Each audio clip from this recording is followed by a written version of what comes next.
జిల్లా పోలీస్ ఉన్నతాధికారుల ఆదేశాల మేరకు ఈ రోజు పట్టణంలో ఆటో డ్రైవర్లు ఓనర్లకు ట్రాఫిక్ సిఐ చాన్ బాషా ప్రత్యేక అవగాహన సదస్సు నిర్వహించారు.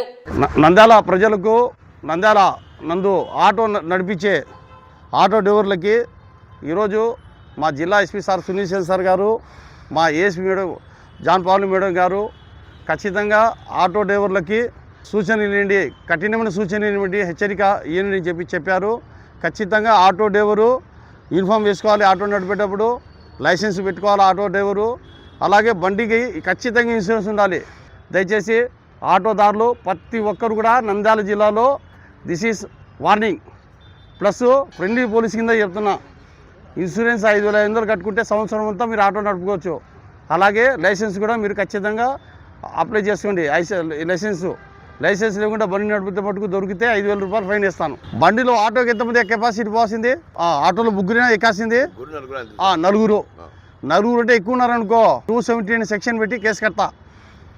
మీరు దయచేసి ఆటో డ్రైవర్లు మీరేమన్నా అన్నంత అనుకోవద్దండి.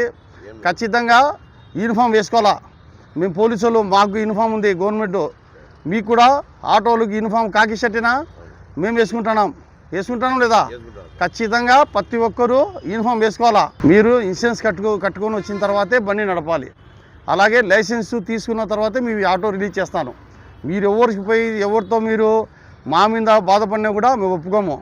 మా జిల్లా ఎస్పీ సార్ గారు, సునీల్ సేన్ సార్ గారు, మా ఏఎస్పీ మేడం గారు ఖచ్చితంగా ఆటో డ్రైవర్లకు చెప్పండి. ఖచ్చితంగా బండ్లకు ఇన్సూరెన్స్ ఉండాలి ఆటో బండ్లకు. అలాగే ఆటో డ్రైవర్కి ఖచ్చితంగా లైసెన్స్ ఉండాలి. ఖచ్చితంగా లైసెన్స్ అప్లై చేసుకోండి. లైసెన్స్ లేకుంటే మా దగ్గర రండి. మా హెడ్ కానిస్టేబుల్ సారు ఇద్దరు మీ సేవలను తీసుకొచ్చి పెట్టారు. వాళ్ళ కాడికి వచ్చి మీరు స్టేషన్ కాడికి వచ్చి లైసెన్స్ అప్లై చేసుకోండి. మీ సేవలను పిలిపించి పెట్టాడు. వచ్చి మీరు స్లాట్ తీసుకోండి, మీకు ఎల్ఎల్ఆర్ వస్తుంది. తర్వాత లైసెన్స్ కూడా సారే ఆర్టీఓ సార్ చెప్పి ఒక్కొక్కరికి రోజుకి 30 మంది 40 మందికి ఇప్పిస్తాడు. పోయి లైసెన్స్ తీసుకోండి.